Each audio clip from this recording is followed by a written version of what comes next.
Welcome to Medliners. Nursing ఉపోద్ఘాతము, ప్రొసీజర్లు మరియు టెక్నిక్స్ యొక్క క్వశ్చన్ అండ్ ఆన్సర్స్ అండి. పార్ట్ 1, 2, 3 ముందే చేశాను. ఇది పార్ట్ ఫోర్ అండి. ఇది క్వశ్చన్ వచ్చేసి చిన్నపిల్లల ఆసుపత్రులను ఏమంటారు? చిన్నపిల్లల ఆసుపత్రులను ఏమంటామండి? పీడియాట్రిక్ ఆసుపత్రులు అంటాము. చిన్నపిల్లల యొక్క హాస్పిటల్స్ని ఏమంటాము? పీడియాట్రిక్ హాస్పిటల్స్ అంటాము. నెక్స్ట్ క్వశ్చన్, జతపరచుము. నర్స్ అనే పదానికి మీనింగ్ ఏంటి? Nurse, NURSE. దీంట్లో ఉన్న ఈ వర్డ్స్ అన్నిటికీ మీనింగ్స్ ఏంటో ఈరోజు జతపరచుదాం. వాటి మీనింగ్స్ కూడా తెలుసుకుందాము. దెన్ ఎన్ అనగా నోబిలిటీ అంటే డిగ్నిటీ అన్నమాట. డిగ్నిటీని కలిగి ఉండాలి, ఆత్మగౌరవాన్ని కలిగి ఉండాలి. నర్స్ అంటే ఆత్మగౌరవం, డిగ్నిటీ అనేవి కలిగి ఉండాలి. దెన్ నర్స్ ఏం చేయాలంటే అండర్స్టాండ్ చేసుకోవాలి. యు అంటే అండర్స్టాండింగ్, పేషెంట్ యొక్క కండిషన్ని అండర్స్టాండ్ చేసుకోవాలి. దెన్ నెక్స్ట్ ఆర్ అనగా రెస్పాన్సిబిలిటీ, పేషెంట్ పట్ల రెస్పాన్సిబిలిటీని కలిగి ఉండాలి. దెన్ ఎస్ అనగా సింపతి అనగా కైండ్నెస్, సానుభూతి అనేది కలిగి ఉండాలి. దెన్ నెక్స్ట్ ఈ అనగా ఎఫిషియన్సీ అంటే క్లినికల్ కండిషన్లో పేషెంట్ని నార్మల్ క్లినికల్ కండిషన్లో పెట్టగలగాలి. నార్మల్ క్లినికల్ కండిషన్లో పెట్టగలగాలి. దెన్ ఆన్సర్ వచ్చేసి ఇదండి. రెస్పాన్సిబిలిటీ అనగా పేషెంట్ పట్ల నర్స్కి రెస్పాన్సిబిలిటీ ఉండాలి అండ్ అండర్స్టాండింగ్ ఉండాలి. దెన్ సింపతి అనేది ఉండాలి. నర్స్ ఎలా ఉండాలి అంటే నోబిలిటీ, ఒక డిగ్నిటీని మెయింటైన్ చేయాలి. దెన్ ఎఫిషియన్సీ అంటే ఒక పేషెంట్ని క్లినికల్ కండిషన్లో పెట్టగలిగే సమర్థత నర్స్ కలిగి ఉండాలి. ఆన్సర్ వచ్చేసి థర్డ్ వన్ అండి. Third one is the answer. Then next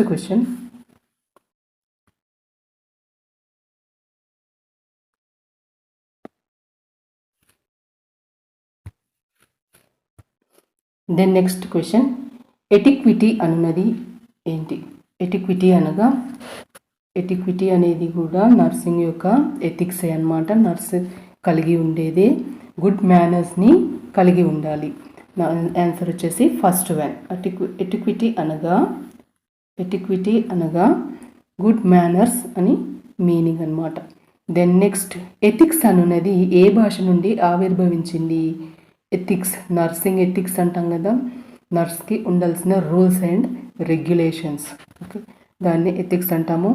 then Greek భాష నుండి ఆవిర్భవించింది.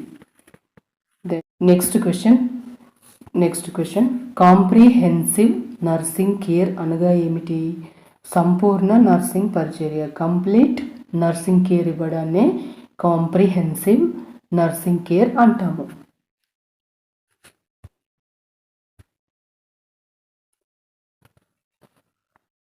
నెక్స్ట్ క్వశ్చన్ అనగా ఇది. మిస్ ఫ్లారెన్స్ నైటింగేల్ ఎక్కడ పుట్టింది? పుట్టిందంట? ఇంగ్లాండ్లో జన్మించింది. దెన్ నెక్స్ట్ క్వశ్చన్, నర్సింగ్ అన్నది దేనికి పిలుపునిచ్చెను? నర్సింగ్ అనగా ఏమిటి? సేవ. నర్సింగ్ అనగా మానవునికి చేసే సేవ, మానవ సేవ అంటాం కదా, సేవ చేయటాన్ని నర్సింగ్ అంటాము. Then next question,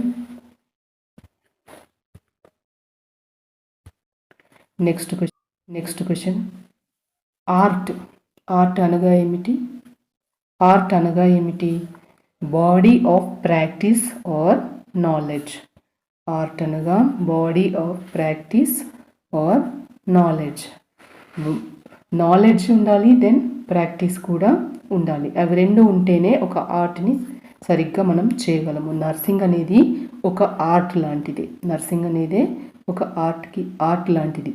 then next, Florence nightingale ఎప్పుడు మరణించారు? తను 1910 1910వ సంవత్సరంలో ఫ్లారెన్స్ నైటింగేల్ మరణించింది. Then next question Saint Thomas hospital ఎక్కడ ఉంది? సెయింట్ థామస్ హాస్పిటల్ అనేది ఎక్కడ ఉంది? లండన్లో ఉంది. Answer first one. Then next question అంటు రోగంతో రోగి మరణించిన గదిని ఏం చేయాలి? ఫ్యూమిగేషన్ చేయాలి. ఫ్యూమిగేషన్ అనేది చేయాలి. Then next question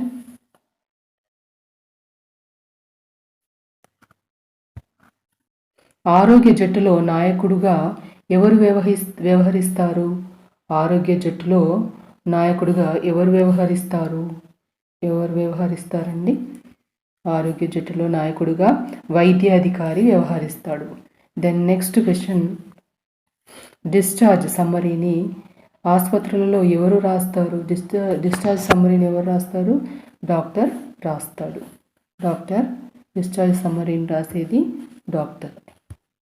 then next question ఏ వ్యక్తి అనుమతి లేనిదే రోగి ఆసుపత్రి నుండి వెళ్ళరాదు? ఎవరి అనుమతి లేనిది రోగి ఆసుపత్రి నుండి వెళ్ళరాదు? డాక్టర్ యొక్క పర్మిషన్ లేకుండా రోగి ఆసుపత్రి నుండి వెళ్ళకూడదు. దెన్ నెక్స్ట్ క్వశ్చన్ ఏ విభాగానికి రోగి యొక్క డిశ్చార్జ్ గురించి తెలపాలి? ఏ విభాగానికి తెలపాలి డిశ్చార్జ్ గురించి? ఇక్కడ 4 ఇచ్చాడు. ఫార్మసీకి అవసరం లేదు, లాబొరేటరీకి అవసరం లేదు, ఆక్సిలరీకి విభాగానికి అవసరం లేదు, డయటరీ విభాగానికి డిశ్చార్జ్ గురించి తెలపాలి. ఎందుకంటే డైట్ని ప్లాన్ చేసేది డైటీషియనే కాబట్టి డయటరీ విభాగానికి ఈ డిశ్చార్జ్ సమ్మరీని పంపాలి, డిశ్చార్జ్ గురించి చెప్పాలి. దెన్ నెక్స్ట్ రోగికి ఇచ్చిన పూర్తి చికిత్సను గురించిన వివరాలు దేని ద్వారా తెలియబడతాయి?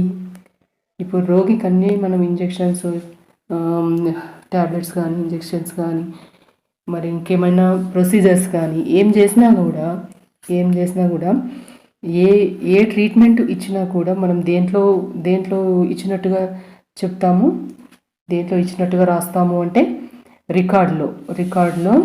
రికార్డ్స్ తెలియజేస్తాయి అన్నమాట. రోగికి ఇచ్చిన పూర్తి చికిత్సను గురించిన వివరాలు రికార్డుల ద్వారా తెలియబడతాయి. దెన్ నెక్స్ట్ క్వశ్చన్ రికార్డులు అనునవి ఏంటి? పైవన్నీ ఆన్సర్ వచ్చేసి పైవన్నీ నిజమైనవిగా ఉండాలి, కరెక్ట్గా ఉండాలి, పూర్తిగా ఉండాలి, కంప్లీట్గా రాసి ఉండాలి, సంక్లుప్తంగా ఉండాలి.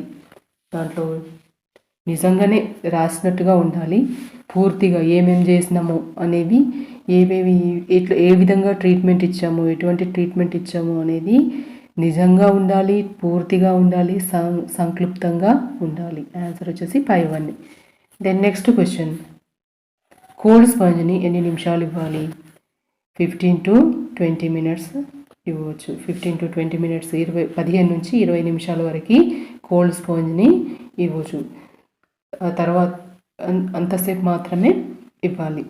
ఒకవేళ ఎక్కువైపోయింది అనుకోండి, బాడీ మొత్తం ఒకవేళ ఎక్కువైంది అనుకోండి, బాడీ అనేది కూల్గా అయిపోతుంది, టెంపరేచర్ అనేది డౌన్ అయిపోతుంది. ఓకే, దెన్ కోల్డ్ స్పాంజ్ని 15 to 20 మినిట్స్ ఇవ్వాలి. దెన్ నెక్స్ట్ క్వశ్చన్ రిసీవర్కి మరొక పదం ఏంటి? రిసీవర్కి మరొక పదము డీకోడర్. రిసీవర్కి మరొక పదం ఏంటంటే డీకోడర్. దెన్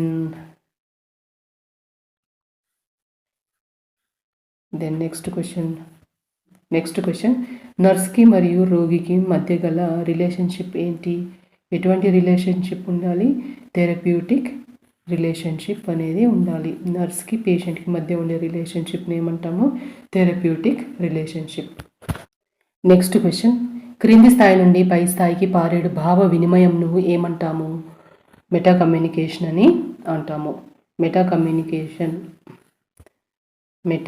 కమ్యూనికేషన్ అంటాము. ఆన్సర్ వచ్చేసి 4th. దెన్ నెక్స్ట్ క్వశ్చన్ సమాచారము పంపు వ్యక్తిని ఏమంటాము? సెండర్ అని అంటాము. దెన్ నెక్స్ట్ క్వశ్చన్ ముఖ కవళికల ద్వారా సమాచారము వ్యక్తపరచుటను ఏమంటాము? ముఖ కవళికల ద్వారా సమాచారాన్ని వ్యక్తపరచుటను ఏమంటాము? గెస్చర్స్ అంటాము. గెస్చర్స్ అని అంటాము. కవలికల ద్వారా సమాచారాన్ని వ్యక్తపరచుటనే గెస్చర్స్ అని అంటాము. దెన్ నెక్స్ట్ క్వశ్చన్ రిపోర్ట్ అనున్నది ఏమిటి? రిపోర్ట్ అనగా నోటి ద్వారా చెప్పునది రాసినది దాన్నే రిపోర్ట్ అని అంటాము. ఆన్సర్ వచ్చేసి third one. Then next question రికార్డులు ఎల్లప్పుడూ వ్రాయబడినది. రికార్డ్స్ అనేవి రాస్తూనే ఉండాలి, ఎప్పుడూ రాసేటివి. నెక్స్ట్ క్వశ్చన్ మలబద్ధకమును నివారించుటకు వాడు పద్ధతిని ఏమంటాము? ఎనిమా అంటాము. మలబద్ధకం హార్డ్ మోషన్ ఉన్నట్లయితే ఏం చేస్తాము? ఎనిమాని ఇస్తాము. దెన్ ఎనిమాలో ఎంత ద్రావణాన్ని వాడతాము? 750 to 1500 ml ద్రావణాన్ని, ఎనిమా ద్రావణాన్ని వాడతాము. ఎనిమా ఇచ్చినప్పుడు రోగి ఏ పొజిషన్లో ఉండాలి? ఎడమవైపు పరుండవలెను. దాన్నే ఏమంటాము? లెఫ్ట్ లాటరల్ పొజిషన్ అని అంటాము.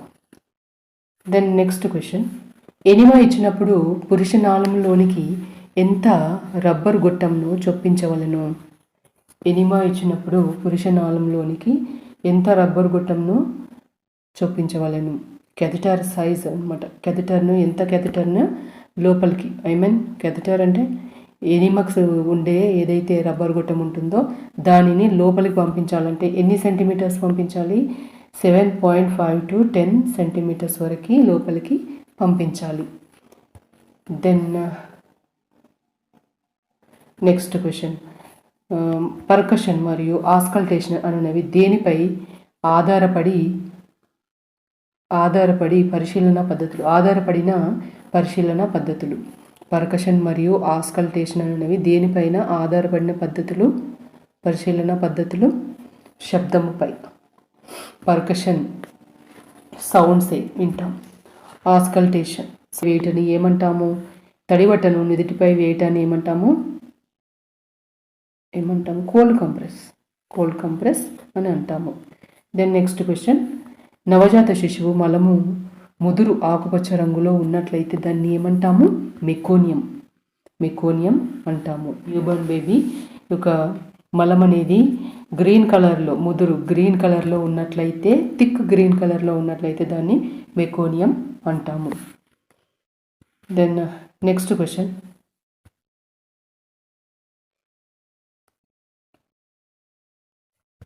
కోల్డ్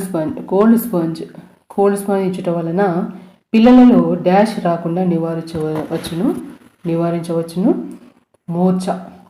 కోల్డ్ స్పాంజ్ ఇచ్చటం వలన పిల్లలలో మూర్ఛ రాకుండా నివారించవచ్చును. దెన్ నెక్స్ట్ క్వశ్చన్ మూత్రాశయంలోనికి రబ్బర్ గుట్టము వేయటని ఏమంటాము? కెథెటరైజేషన్ అంటాము. దెన్ నెక్స్ట్ క్వశ్చన్ ఈ క్రింది వాటిలో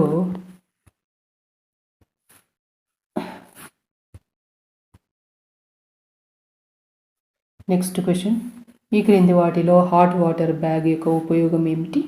పైవన్నీ హాట్ వాటర్ బ్యాగ్ పెట్టడం వలన ఏమవుతుంది? రక్త ప్రసరణని మెరుగుపరుస్తుంది, నొప్పిని తగ్గిస్తుంది, వాపును తగ్గిస్తుంది. హాట్ వాటర్ బ్యాగ్ యొక్క ఉపయోగాలు ఏంటి? రక్త ప్రసరణను మెరుగుపరుస్తుంది, నొప్పిని తగ్గిస్తుంది, వాపును కూడా తగ్గిస్తుంది. దెన్ నెక్స్ట్ క్వశ్చన్ పేర్ల నివారణలో ఉపయోగించినది ఏమిటి? 5% DDTని ఉపయోగించి పేర్ల నివారించవచ్చును. DDT అనగా డైఫినైల్ అండ్ ట్రైక్లోరోఈథేన్. నెక్స్ట్ వన్ మధుమేహం రోగులలో చక్కెర నిర్ధారణకు చేయు పరీక్షని ఏమంటాము? బెనెడిక్స్ టెస్ట్ అంటాము. బెనెడిక్స్ పరీక్ష అంటాము. దెన్ నెక్స్ట్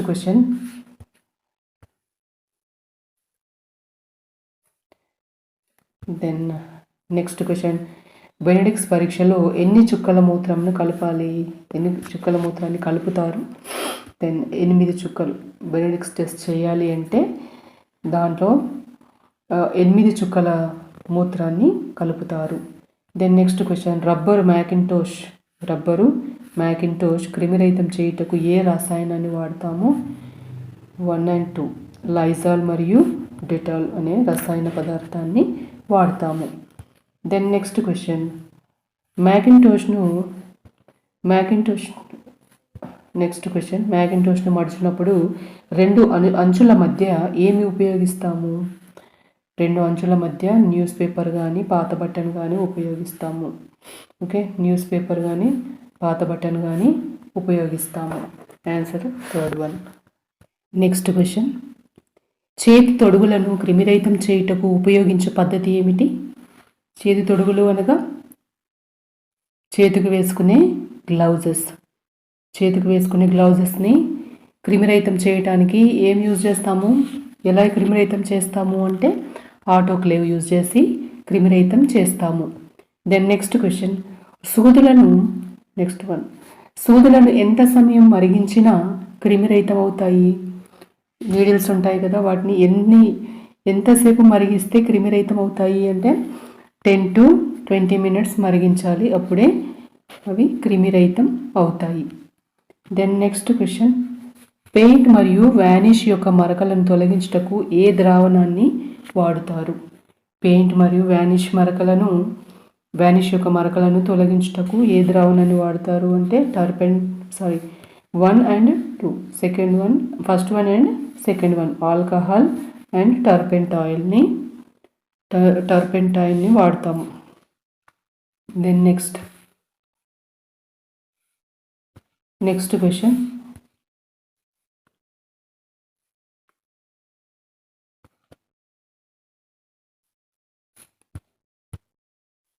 గొట్టము ద్వారా ఉదరంలోనికి ద్రావణమును పంపుటను ఏమంటాము?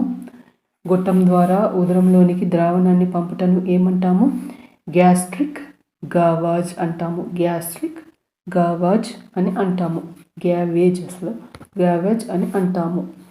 దెన్ నెక్స్ట్ క్వశ్చన్, మొజాయిక్ నేలను దేనితో శుభ్రపరచాలి? అంటే గాఢత తక్కువ గల ఆల్కలిన్తో శుభ్రపరచాలి. Answer second one. Then next question,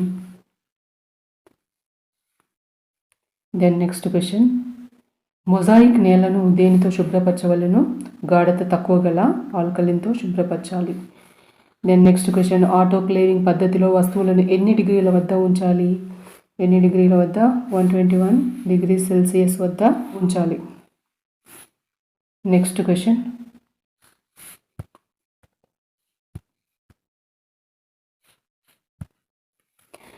question, గొట్టం ద్వారా ఉదరంను శుభ్రపరచటని ఏమంటాము? గ్యాస్ట్రిక్ లావేజ్ అని అంటాము. Next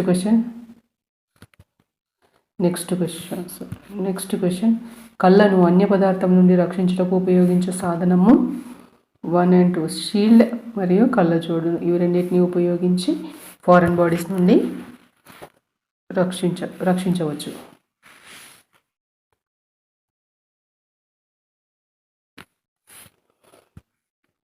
okay, next question, SOS అనగా ఏమిటి? SOS అనగా అవసరమైనచో దాన్ని SOS అంటాము. దెన్ నెక్స్ట్ క్వశ్చన్, PRN అనగా కూడా అవసరమైనచో. దెన్ నెక్స్ట్ HS అనగా రాత్రిపూట నైట్ టైంలో.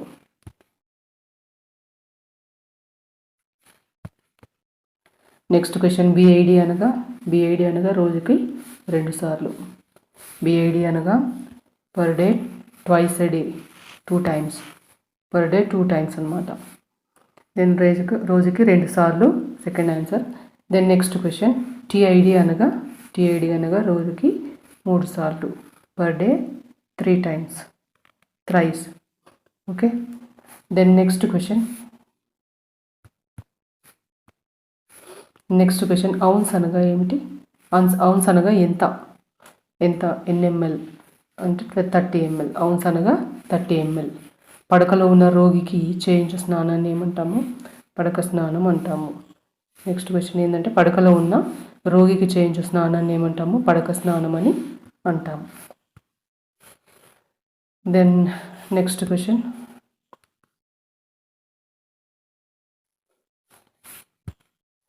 ఒక లీటర్కు ఎన్ని మిల్లీలీటర్స్? ఒక లీటర్కి ఎన్ని millilitres?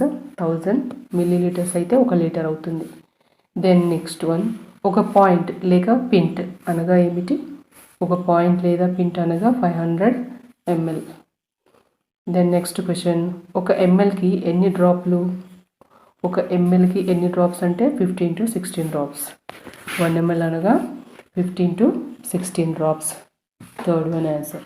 Then next question, Q4H అనగా ప్రతి 4 గంటలకు ఒకసారి అని అర్థం. ఎవ్రీ 4th అవర్లీ, ప్రతి 4 గంటలకి ఒకసారి అని అర్థం. Q4H అనగా ప్రతి 4 గంటలకి ఒకసారి.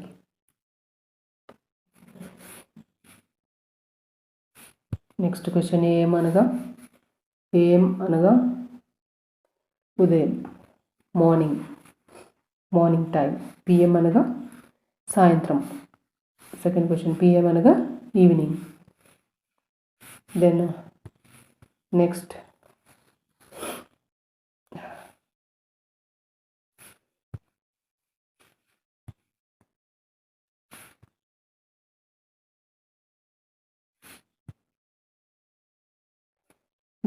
వన్, ఒక టేబుల్ స్పూన్ అనగా 1 టేబుల్ స్పూన్ అనగా 15 to 16 ml. ఒక టీ స్పూన్ అనగా, నెక్స్ట్ క్వశ్చన్, ఒక టీ స్పూన్ అనగా 4 to 5 ml. Then next question, OD అనగా రోజుకి ఒకసారి. నెక్స్ట్ క్వశ్చన్, ఏసీ అనగా ఎప్పుడు? ఏసీ అనగా ఆహారము తినకముందు. ఏసీ అనగా ఆహారము తినకముందును ఏసీ అంటాము. ఆహారం తినకముందు ఈ ట్యాబ్లెట్ వేసుకోవాలి అనేది, ఆహారం తినకముందు ఈ టెస్ట్ చేయాలి అనేది, దాన్నే ఏసీ అంటాము. నెక్స్ట్ క్వశ్చన్, పీసీ అనగా ఎప్పుడు? పీసీ అనగా భోజనము తర్వాత, ఆహారం తిన్న తర్వాత ఈ ట్యాబ్లెట్ వేసుకోవాలి, ఆహారం తిన్న తర్వాత ఈ టెస్ట్ చేయాలి అనేది ఉంటుంది కదా, దాన్ని పీసీ అంటాము. పీసీ అనగా భోజనం తర్వాత. నెక్స్ట్ క్వశ్చన్,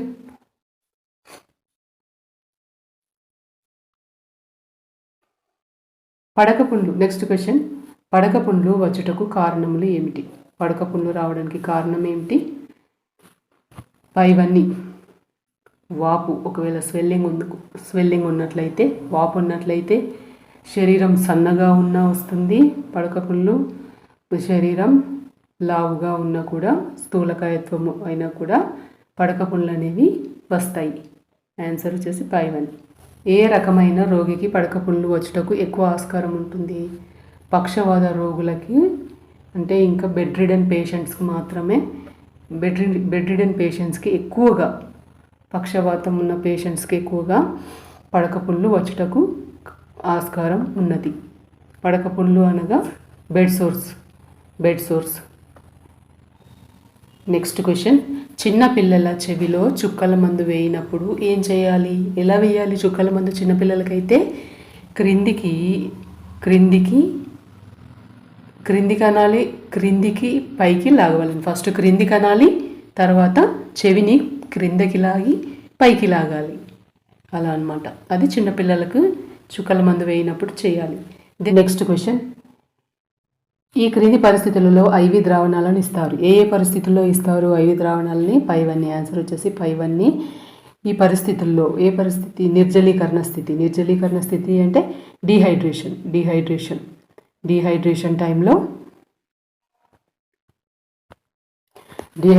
టైంలో ఇస్తాము.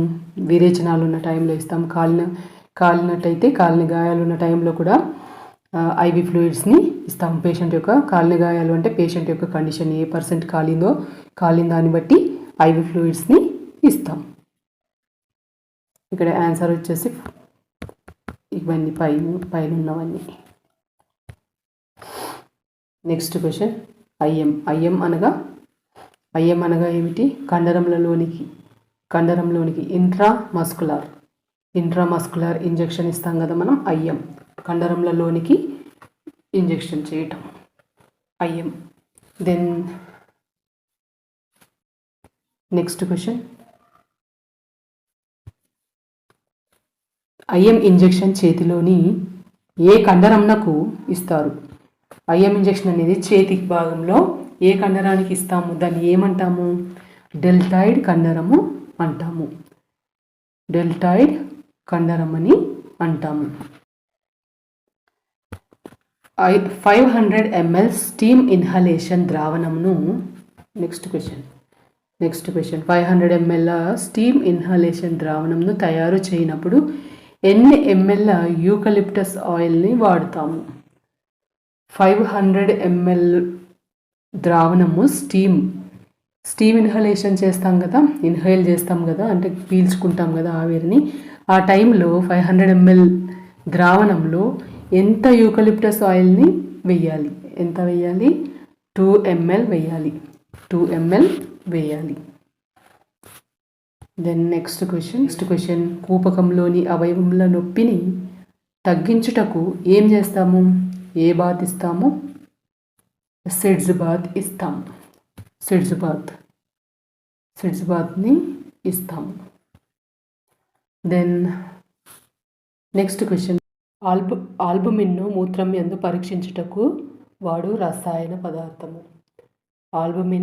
యూరిన్లో ఆల్బుమిన్ ఉందో లేదో తెలుసుకోవటానికి ఏ రసాయనాన్ని వాడతారు అంటే ఆన్సర్ వచ్చేసి థర్డ్ వన్, అసిటిక్ యాసిడ్ని యూజ్ చేస్తాము. అసిటిక్ యాసిడ్ని యూజ్ చేసి మూత్రంలో ఆల్బుమిన్ ఉందో లేదో తెలుసుకుంటాము. స్టీమ్ ఇన్హలేషన్ నందు ఉపయోగించే మందులు ఏమిటి? స్టీమ్ ఇన్హలేషన్ ఆవిరిని పడతాం కదా మనం, ఆవిరిని పీల్చుకుంటాం కదా మనం. ఆ టైంలో యూజ్ చేసే మందులు ఏమిటి? 1 and 2. ఆన్సర్ వచ్చేసి third one, 1 and 2. Eucalyptus and tincture eucalyptus oil and tincture బెంజాయిన్ని యూజ్ చేసి స్టీమ్ ఇన్హలేషన్ని చేస్తాము. రోగికి స్టీమ్ ఇన్హలేషన్ని చేయిస్తాము. నెక్స్ట్ క్వశ్చన్, చేతులను శుభ్రపరచుకునుట వలన నివారించవచ్చును. ఏం నివారించవచ్చును? అంటుని నివారించవచ్చును, ఇన్ఫెక్షన్ని నివారించవచ్చును.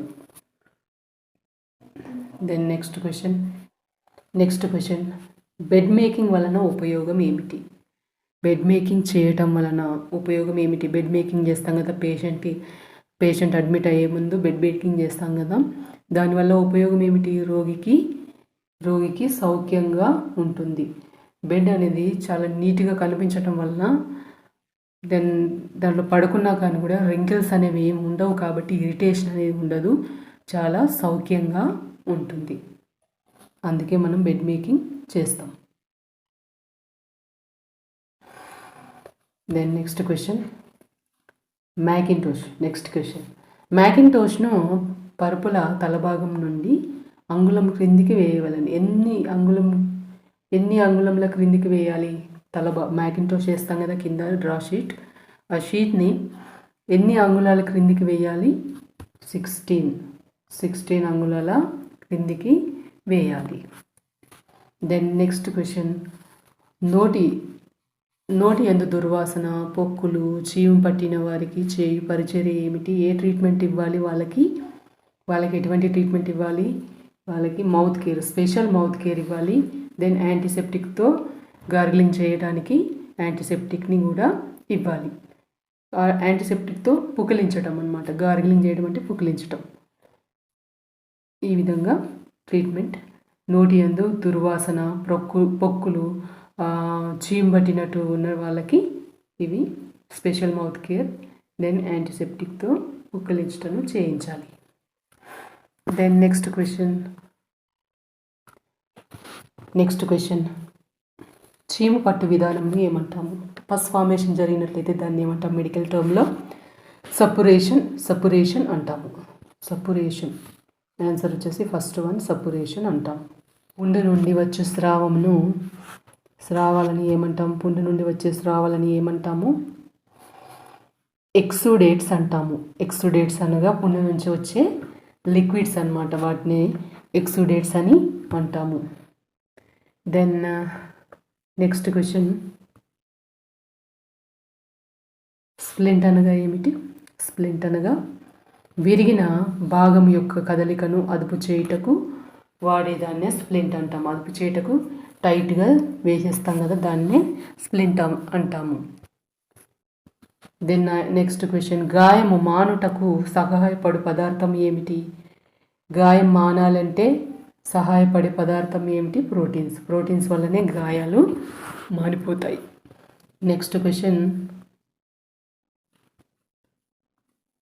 క్వశ్చన్, జ్వరమునకు ఇచ్చు నర్సింగ్ పరిచర్య ఏమిటి? ఏం చేస్తాం మనము? ఫీవర్ వచ్చింది అనుకోండి, ఏం చేస్తాం మనము? ఇది ఆన్సర్ వచ్చేసి first one is the answer. Cold compress మాత్రమే ఇస్తాము. కోల్డ్ కంప్రెస్ ఇస్తాము. దెన్ విశ్రాంతి కూడా అవసరమే. జ్వరమునకు మనము ఇచ్చు నర్సింగ్ పరిచర్య ఏంటి అంటే cold compress. Hot water bag అనేది కాదు. This is wrong one. Okay. Then next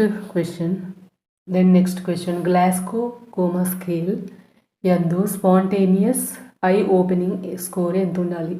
Glasgow coma scale అనగా ఎవరికి యూజ్ చేస్తాం? దీన్ని ఎవరికి యూజ్ చేస్తాము? కోమా పేషెంట్స్కి యూజ్ చేస్తాం. కోమాలో ఉన్న పేషెంట్కి యూజ్ చేస్తాము.